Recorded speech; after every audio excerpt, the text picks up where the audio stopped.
필수품으로 자리 잡은 전동 휠체어나 전동 스쿠터. 그러나 정작 장애인 화장실에서는 사용이 쉽지 않다는 사실 알고 계십니까? 과거 수동 휠체어 규격에 맞춰 정해진 장애인 화장실 면적 기준이 전동 휠체어의 크기를 따라가지 못해 벌어지는 일이라는데요. 자세한 사연 안윤아 기자가 취재했습니다. 전동 휠체어를 타고 장애인 화장실을 이용해봤습니다. 문을 열고 들어가는 데엔 성공했지만 공간이 협소하다 보니 휠체어 방향 돌리기가 쉽지 않습니다. 문을 닫거나 변기에 앉기 위해 휠체어를 이동시켜야 하지만 적잖이 애를 먹습니다. 장애인 화장실 공간이 전동 휠체어 크기에 맞지 않는 건 현실에 맞지 않은 법 기준 탓이 큽니다. 수동 휠체어 크기에 맞춰 폭 1.4m를 최소 기준으로 정한 10년 전 시행 규칙이 아직 적용되고 있는 겁니다. 전동 휠체어나 전동 스쿠터의 활동 반경은 이보다 큰 1.8m에 달해 화장실 폭이 넉넉하게 2m는 내야 합니다. 장애인용 승강기나 경사로에는 건폐율이나 용적률이 적용이 되지 않고 있습니다. 유독 장애인용 화장실은 예외입니다. 앞으로 장애인용 화장실에 대한 인센티브를 줘서 넓고 자유롭게 쓸 수 있도록 전동 휠체어나 전동 스쿠터를 이용하는 장애인은 지난 2014년 기준 11만 2천 명, 필요하다고 응답한 수도 26만 명에 이릅니다. 또 정부의 복지 확대 방침에 따라 건강보험공단이 해마다 1만 명에 가까운 장애인에게 전동 휠체어나 전동 스쿠터를 무상 제공하고 있습니다. 하지만 과거에 머물고 있는 법기준, 현실을 따라잡지 못하는 탁상 행정 탓에 장애인들의 불편이 계속되고 있습니다. YTN 안윤학입니다.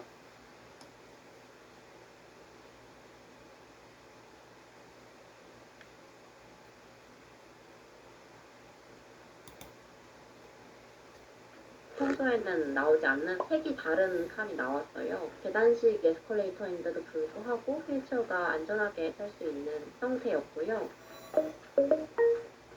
최근 커뮤니티에서 화제가 된 영상이 있습니다.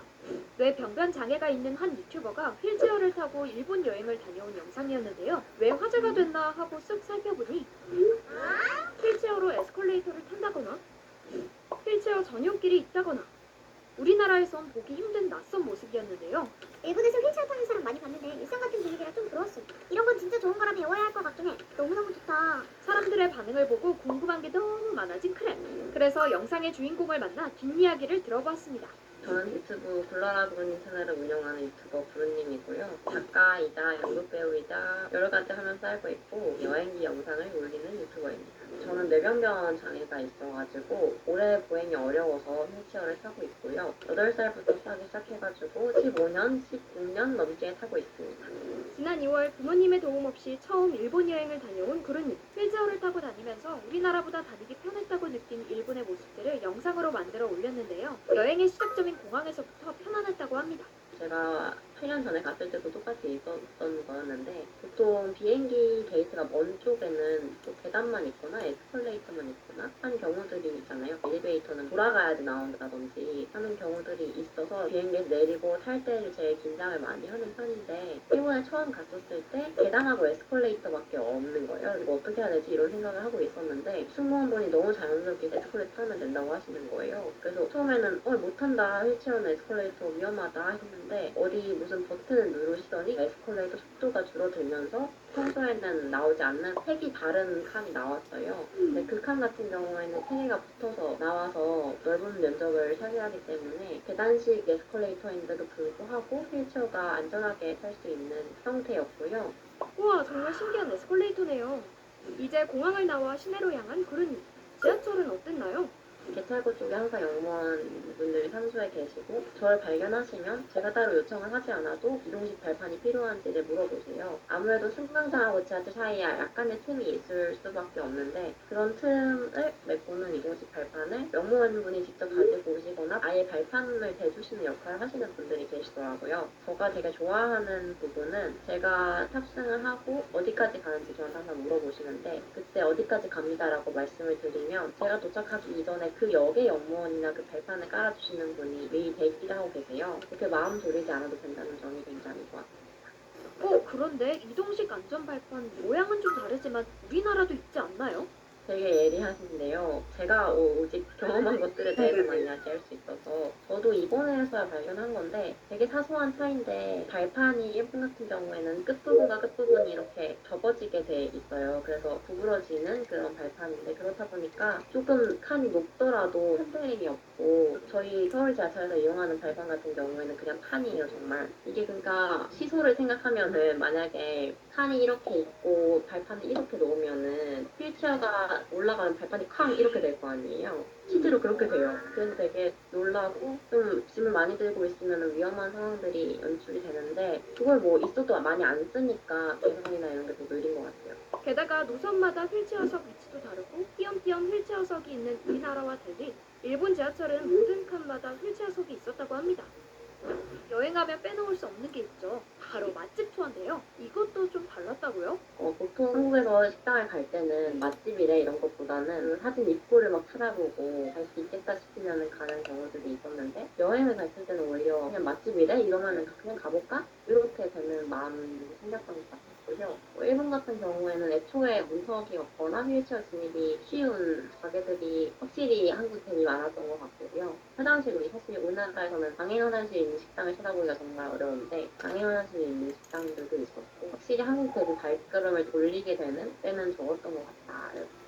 맛집 투어로 배를 채운 굴은 유명한 관광지로 향하던 중 놀라운 길을 발견합니다. 뭐 우리나라 궁이나 어떤 절 이런 데를 놀러 가면은 휠체어로 갈 수 없는 데가 세반인데 되게 오래된 성이라든지 그런 것들도 다 어떤 한 부분을 개조를 해가지고 성 안에까지 들어가 보게 하는 그러니까 비장애인 들어갈 수 있는 곳이면 모두 들어갈 수 있게 하는 등의 그런 것들이 되게 인상적이었어요.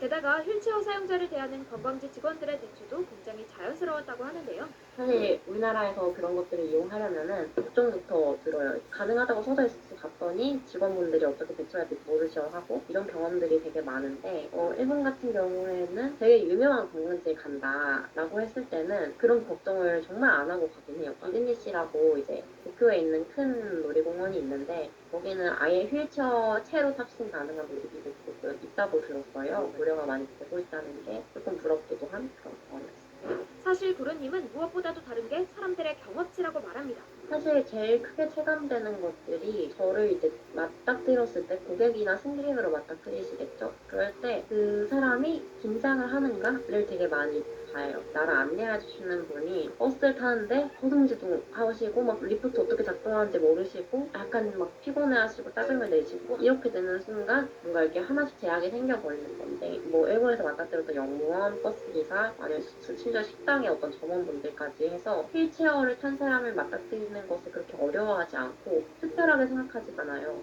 근데 그거는 사실 그 사람이 착해서라거나 그 사람이 뭐 따뜻한 마음씨를 가진 이런 게 전 전혀 아니라고 생각하거든요. 그냥 휠체어 탄 승객이 저뿐만이 아니었던 거예요. 저는 그렇게 생각해요. 첫사람이었을 때 설령 긴장을 했을지라도 몇 번 하다 보니까 그냥 안 거죠. 근데 아직 우리나라에서는 사회에 자유롭게 나와서 활동하는 사람들 만날 기회가 많이 없었으니까 아직까지도 좀 어색해하고 긴장하고 실수하는 것들이 생기지 않나 이렇게 생각합니다. 저는 특히 지금 대만에 조금 더 쇼킹했거든요, 사실. 오히려 일본보다 좀 잘 돼 있는 느낌이어서. 근데 어쨌든 대만 얘기는 제가 영상을 아직 안 만들었으니까. 근데 저도 좀 있으면 대만 가거든요. 아, 진짜요? 네, 저도 6월에 가기로 했는데 그 전에 영상 올라오시면 꼭 보고 갈게요. 아, 네. 그럼 또 다르게 보이는 게 있으실 거예요.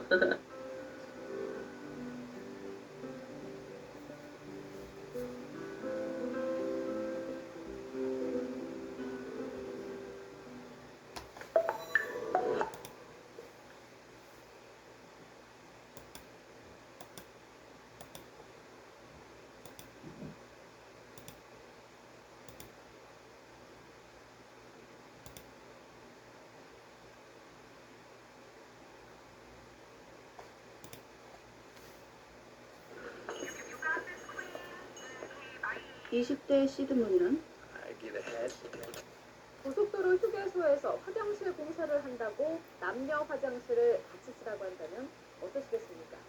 모두에게 적용되는 건 아니고요. 장애인들에게만 이런 불편을 강요하고 있다는 게 문제입니다.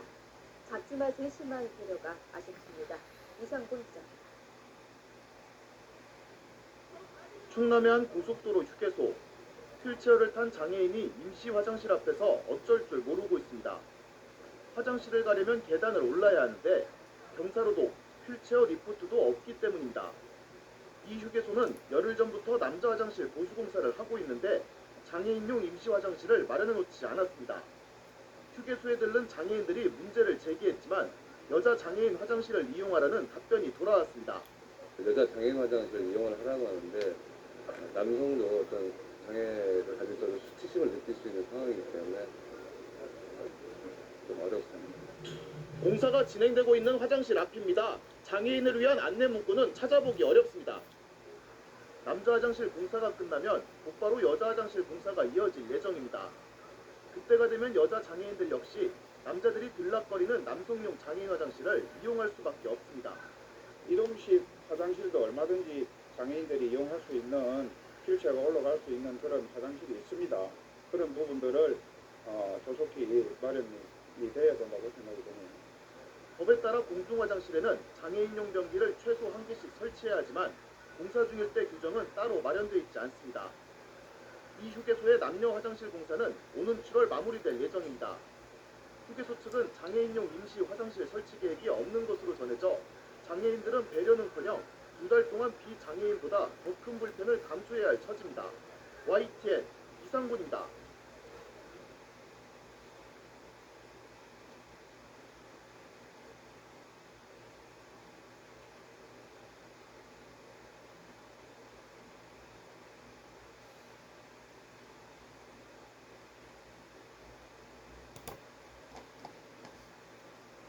시청자 여러분 안녕하십니까? CNN 뉴스입니다. 장애인들이 대중교통을 이용하면서 편의시설을 사용하는 건 쉽지 않은 일입니다. 이동 자체가 불편하다면 더욱 어려운데요.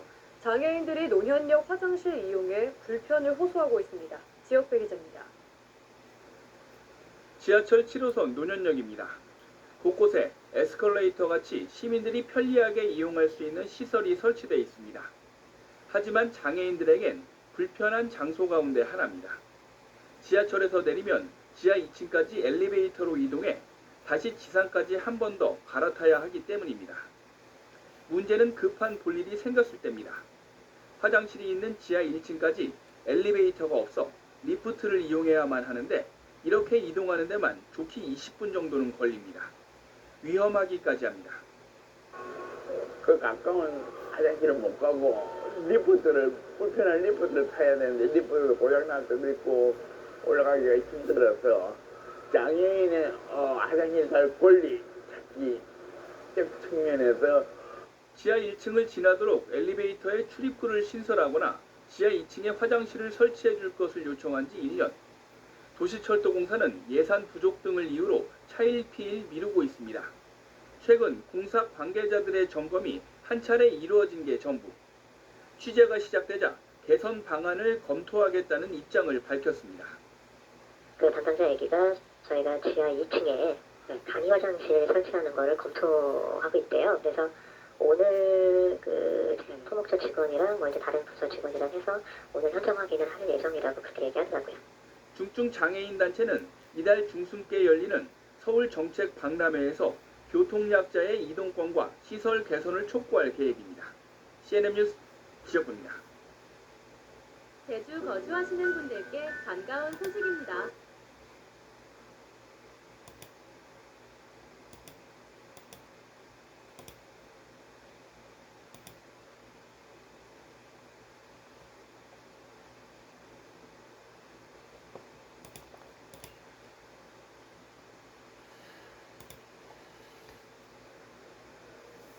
지하철역 장애인 화장실입니다.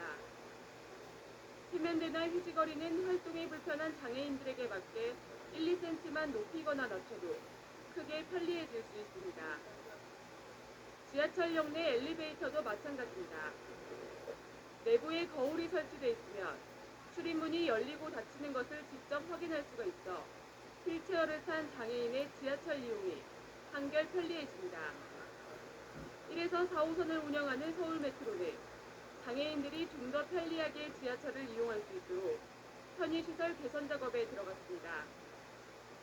특히 사업에 앞서 장애인들의 의견을 반영한 것이 특징입니다.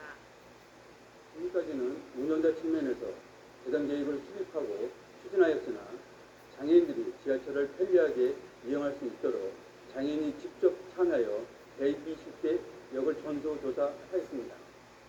이에 따라 화장실의 경우 세면대 비누 위치와 휴지거리 높이가 휠체어 장애인의 사용 높이에 맞게 조정됩니다.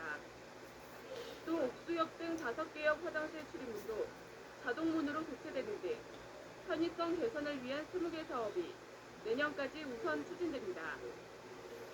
아울러 엘리베이터 설치나 지하철 출입구 개선 등과 같이 시간과 예산이 많이 드는 8개 사업을 중장기 사업으로 분류하고 590억 원을 투입해 순차적으로 개선해 나간다는 계획입니다. 특히 그동안 승강장 발빠짐 사고의 원인으로 지적됐던 곡선 승강장 간격 개선을 위해 4호선 동대문 역사문화공원 등 59개 역에 270억 원을 투자해 자동식 안전발판을 설치한다는 계획입니다. TBS 문경란입니다.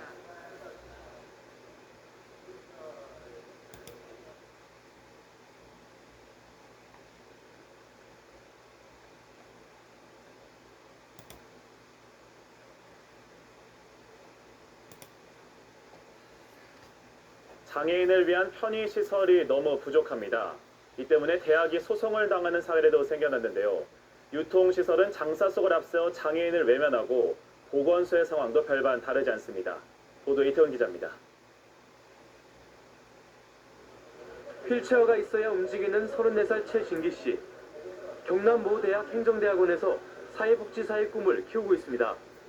하지만 승강기가 없다 보니 2, 3층에서 열리는 특강이나 교양 강좌는 모두 포기해야 했습니다. 심지어 지하 식당을 이용할 수 없어 점심을 거르기도 일쑤입니다. 식당이 엘리베이터가 설치가 되지 않아서 내려가지를 못해요. 그리고 또 개인적인 부분이라서 파고들한테 부탁하기도 참 미안해서 보통 밥을 굶거나. 산중턱 도서관을 이용하는 것도 혼자인만으로는 역부족입니다. 결국 대학을 상대로 손해배상 소송을 냈습니다. 학교 측은 이제서야 장애 학생 전용 강의동을 짓기로 했습니다.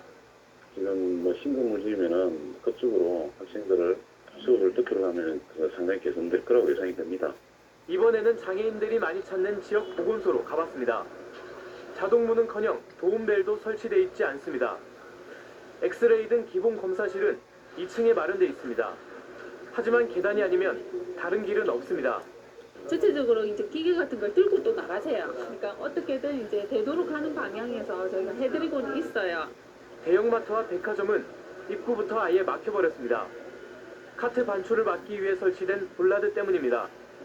볼라드 사이가 좁아 휠체어도 지나가지 못합니다. 규정 간격은 1.5m지만 현실은 30-40cm에 불과합니다. 보시는 것처럼 볼라드 사이의 거리가 너무 좁다 보니 장애인들의 통행권이 크게 위협받고 있습니다. 공중이용시설에 장애인 편의시설을 의무화한 지 7년째. 그러나 처벌은 대부분 공고나 벌금에 그치고 있습니다. 미국이나 독일 같은 선진국과 비교했을 때 거기는 장애인 차별의 강제성이 있습니다. 어겼을 때는 벌금을 과하게 한다든지 아니면은 형의 집행까지 될 수도 있는데 경남 지역 대학의 편의시설 비율은 평균 42% 수준. 공공시설도 전국 평균 67%를 한참 밑돌고 있습니다. 경남 지역 등록장애인은 18만 명. 장애인들을 위한 사회적 배려가 더 절실합니다. KNN 이태원입니다.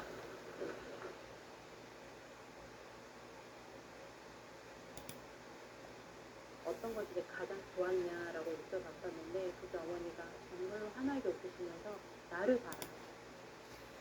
장애인이나 노약자에 대한 차별을 없애려는 노력이 우리 사회 곳곳에서 이어지고 있습니다.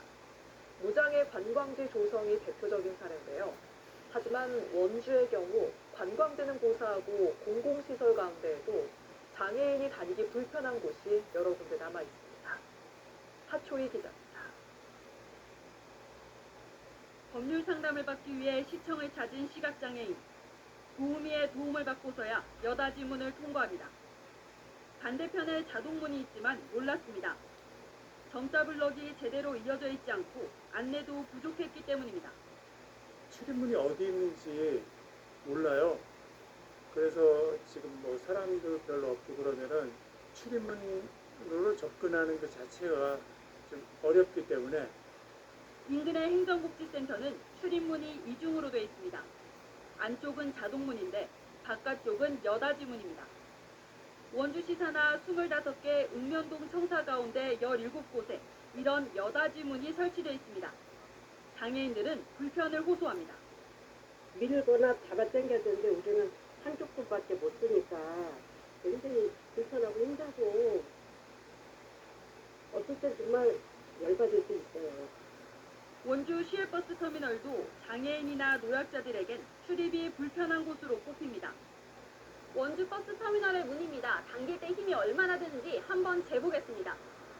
6kg의 아령을 드는 정도의 힘이 들어간다고 측정됩니다. 노약자에겐 버거운 무게입니다. 약자뿐만 아니라 초고령 사회에 진입하는 우리 원주시에게 출입문 접근이 보다 더 친절할 필요가 있다. 그래서 원주시의 적극 행정이 요구되는 상황입니다. 원주시는 관련 부서별로 공공시설 접근성 개선 방안을 마련하도록 하겠다고 밝혔습니다. KBS 뉴스 하추입니다.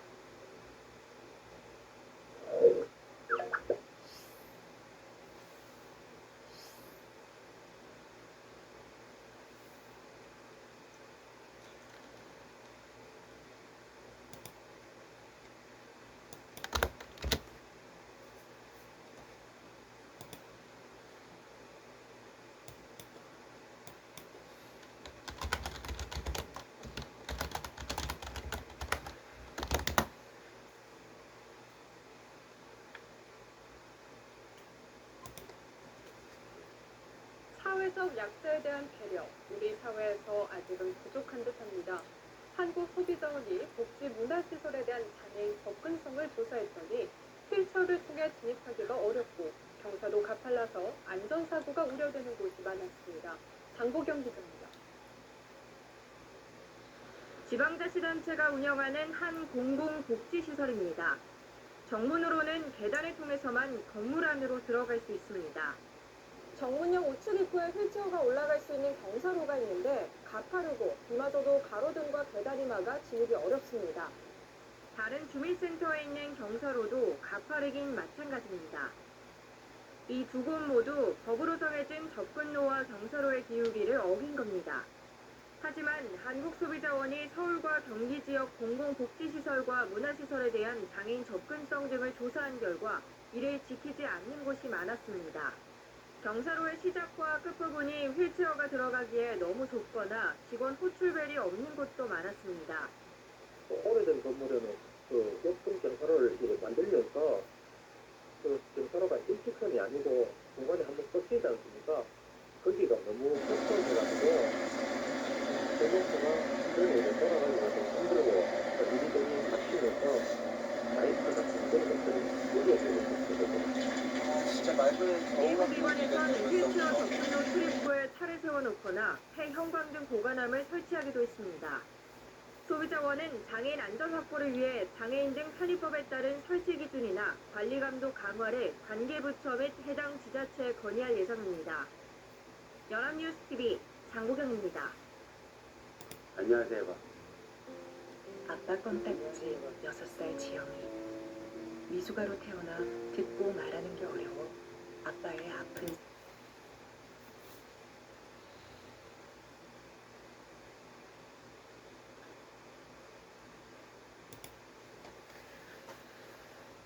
(88계단에는) 휠체어 리프트가 있습니다. 하지만 학우 여러분들은 이 휠체어 리프트가 실제로 사용되는 것을 거의 보지 못하셨을 텐데요.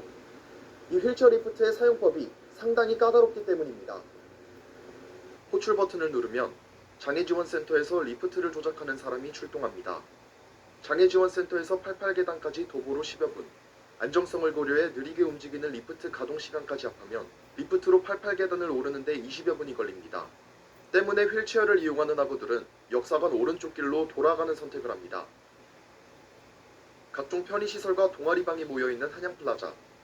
계단 이용이 불편한 지체장애 학우들에게 허락된 건 오직 1층과 3층뿐입니다. 엘리베이터가 없기 때문입니다. 학생회관에도 엘리베이터가 없어 4층을 제외하고는 이용이 어렵습니다.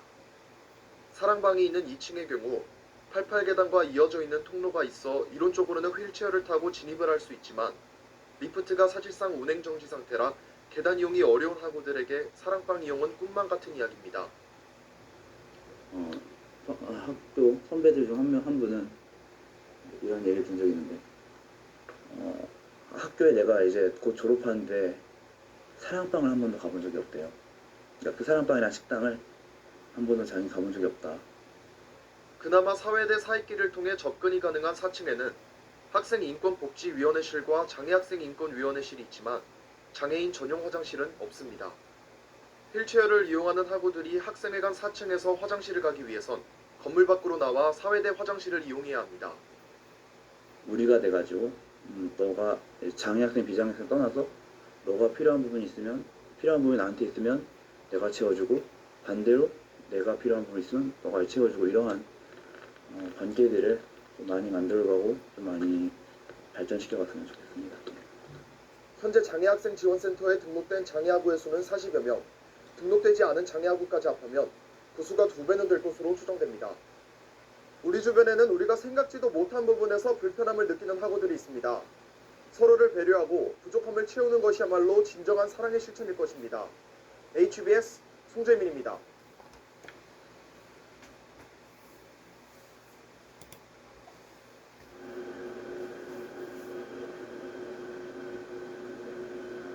이 지하철은 스크린도어에 도착하는 역 이름이 쓰여 있습니다. 지하철에서 깜빡 잠이 들거나 이어폰을 끼고 있다. 도착한 역이 어딘지, 내려야 하는 건 아닌지 확인하기 어려웠던 적 있으신가요? 지금 어디 역이지? 하고 쳐다보면 광고 나옴. 그냥 아무것도 보여주지 말고 현재 역이 어딘지만 보여주도록. 도대체 불편하다는 사람이 그렇게 하는데 왜 안 바꿔? 그런데 이런 어려움 없이 지하철을 이용하는 도시가 있습니다. 바로 대구광역시인데요. 도착하는 역 알아보고 힘든 적 없어요. 어떻게 돼요? 네. 이어폰 많이 끼고 있잖아요. 네네. 방송 못 들어가지고 뭐 도착역을 놓치거나 그런 적 혹시 있어요? 그런 적은 없어요. 대구 시민들이 도착역을 찾는데 불편을 못 느끼는 이유, 바로 이렇게 지하철 스크린도어에 도착역이 크게 쓰여 있기 때문인데요. 지나가면서 스티커처럼 이렇게 붙어져 있어가지고 놓친 적 없어요. 못 들었을 때 이렇게 보면은 바로 보이니까. 한 번씩 그 소리 놓치면 그거 보고 어디다. 이렇게 편하다 보니 대구 지하철의 스크린도어 역량 표기가 커뮤니티에선 이슈가 되기도 했습니다. 너무 좋다. 서울 지하철도 도입합시다. 개선도 좀 해주라. 나 지방에서 서울 올라갔는데 역 표시가 안 돼 있어서 진짜 너무 당황. 귀쫑긋해야 되더라. 여러 지역 지하철 출퇴근러들이 부러워하는 대구 지하철의 스크린도어 역량 표기. 누가 만든 건지 크래비 대구로가 직접 만나봤습니다. 네, 안녕하세요. 대구교통공사의 전자관리부에 근무하는 정재화 차장입니다. 네, 그렇습니다. 그리고 역량을 좀 기획하시게 된 이유가 2017년도에 승강자 안전문이 설치 완료 후에 기존에 있던 역량이 안 보인다고 민원이 들어왔었습니다. 보안사항을 검토하던 중 승강장 안전문에 역량판을 부착하자던 심의 제안이 있어 이를 반영하여 추진하게 되었습니다. 사실 스크린도어 역명은 수도권 지하철에도 볼 수 있는데요. 하지만 스크린도어 한쪽에만 역명이 쓰여 있는 데다 글씨도 작고 외국어도 같이 쓰여 있어 도착역을 확인하기 쉽진 않은데요. 그런데 직접 타본 대구 지하철은 달랐습니다. 저희들이 시험을 하면서 열차가 정확하게 쓰지를 않으니까 위치 잡는 게 참 힘들었었습니다. 모든 위치를 다 이제 할 수 있도록 양쪽으로 역량을 넣은 거고, 긴 역사는 2개의 역밖에 못 들어가고 작은 역사는 최대한 4개까지 들어갈 수 있어서 4개를 넣은 거고요. 어느 방향에서도 보더라도 다 보일 수 있도록 추진하였습니다. 처음에 당초 제안에는 그 역명이 작고 일본어하고 영어하고 같이 들어가 있는 걸로 돼 있었는데 그걸 그렇게 해보니까 다시성이 떨어져서 한글로만 전부 다 해서 역명을 넣었습니다. 대구의 스크린도어 역명은 세계 노선 90개 역사에 부착돼 있는데요. 역명 부착 전 종종 들어왔던 도착역이 안 보인다는 민원도 역명 부착 뒤엔 단 한 건도 없었다고 합니다. 대구교통공사가 스크린도어 역명을 부착하는 데 든 돈은 약 2천만 원. 이제 1호선 스티커 제작 비용만 1,800만 원 정도 들었습니다. 3호선까지 하면 한 2천만 원 정도 들었습니다. 그리고 하나에 얼마예요? 제가 한번 계산해보면 저기 인력이 48개소인데 60개를 곱하면 40개 이제 한 개가 3천 얼마. 비교적 비용이 적게 든 이유, 지하철 운행이 끝난 새벽 시간 직원들이 스티커를 하나하나 손수 붙였기 때문인데요. 스티커 부착 작업을 저희 직원들이 전부 다 했는데 철로 내려가서 다 했는데 정기 점검하고 이제 병행을 해야 되니까 시간은 부족하고 직원들이 많이 힘들었던 것 같아요. 보통 저희들이 이제 한 조에 3명에서 4명 정도가 있는데 3명, 4명이서 정기 점검을 좀 빨리 끝내고 남는 시간에 하나씩 붙여 나갔습니다. 다른 정도 다 붙였습니다. 처음에 이제 하기 전에 몇 번 연습해보고 그렇게 해서 붙였습니다. 이렇게 스크린도어 영명을 붙이고 얼마 뒤 대구교통공사에는 글 하나가 올라왔다고 합니다. 너무 고맙다고 그 칭찬을 올려서 우리가 스크랩을 내고 있습니다. 오랜만에 고향에 와서 지하철을 이용하게 되었습니다. 매번 내릴 역을 확인할 때마다 청각장애인이기 때문에 시각적 정보가 중요해 역사에 붙어있는 영명을 확인하곤 했었는데 안전문 내부에 해당 영명이 붙어 있더군요. 청각장애인 당사자로서 이런 세심함에 정말 놀랐습니다. 아이디어 제공자분과 모든 역에 반영하신 빅터 측에 감사 인사를 전합니다. 이렇게 올라왔었습니다. 할 때는 직원들이 너무 힘들어서 많이 불만도 많고 했는데 이런 글을 받으니까 너무 뿌듯했습니다. 비교적 적은 비용으로 시민들의 불만을 해소한 스크린도어 영명 센스. 수도권도 스크린도어 사이 비상문에 영명을 붙이거나 도착역을 잘 알 수 있는 신형 전동차로 모두 바꿀 예정이라고는 하는데요. 3호선은 제가 타봤는데 아주 좀 불편하더라고요. 그 부분은 이제 조금 불편하죠. 아직까지 아마 신차가 들어오면 그 부분도 다 해소가 될 것 같습니다. 수도권 지하철도 빨리 개선돼 수도권 출퇴근러들의 불편도 해소됐으면 좋겠습니다. 원하시나요? 그런 건 따로 없고요. 저희들은 회사 일이라서 따로 보너스하고 있다고 거기가 뭡니다.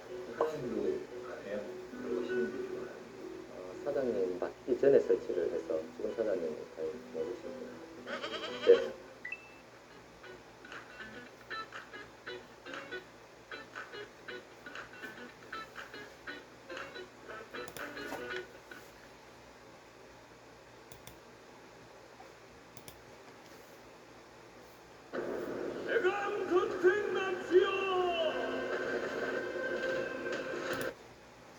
네, 현행법에서는 장애인들을 위해 공공시설의 출입로에 경사를 완만하게 설치하도록 하고 있는데요.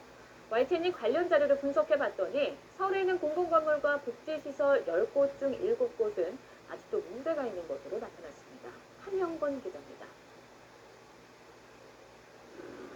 서울의 한 대학병원 지체장애인이 수동 휠체어를 타고 출입구 경사로에 들어서 보지만 이내 포기하고 맙니다. 기울기가 급해 혼자서는 역부족입니다. 이 경사로는 우리 일반 휠체어 가지고 올라갔다가 머리 깨지게 딱 맞아요, 이거. 20대 젊은이도 휠체어를 타고 도전해봤지만 자력으로 올라가는 건 불가능합니다. 관공서도 장애인 통행이 불편하기는 마찬가지입니다. 이 경찰서는 접근로에 턱이 있거나 차도와 보도의 구분이 제대로 안 되어 있습니다. 출입구 경사로는 좁고 가파르거나 아예 주차턱이 휠체어 접근을 막고 있습니다. 서울 소재 공공시설과 의료, 복지시설 1,802곳에 대해 조사한 서울시와 지체장애인협회 자료를 YTN 데이터 저널리즘 팀이 입수해 분석했습니다.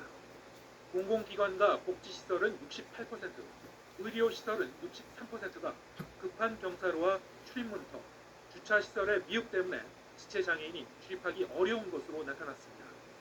접근성뿐 아니라 점자블럭과 전용 화장실 등 장애인 편의성에 대한 132개 항목의 점수를 평가해 종합 순위도 매겼습니다.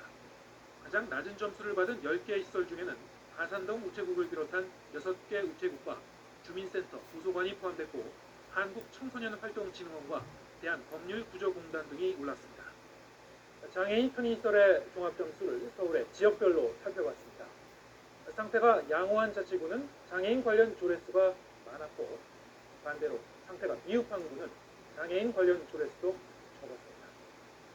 장애인 편의시설의 개선을 위해서는 무엇보다 당국의 정책적 의지가 중요함을 시사하는 대목입니다.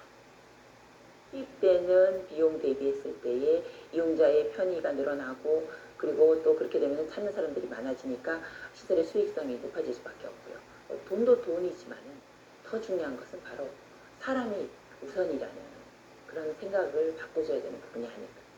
서울 소재 공공시설의 장애인 편의성에 대한 자세한 조사 내용은 YTN 홈페이지에 인터랙티브 지도와 차트에서 확인해 보실 수 있습니다. YTN 함영건입니다.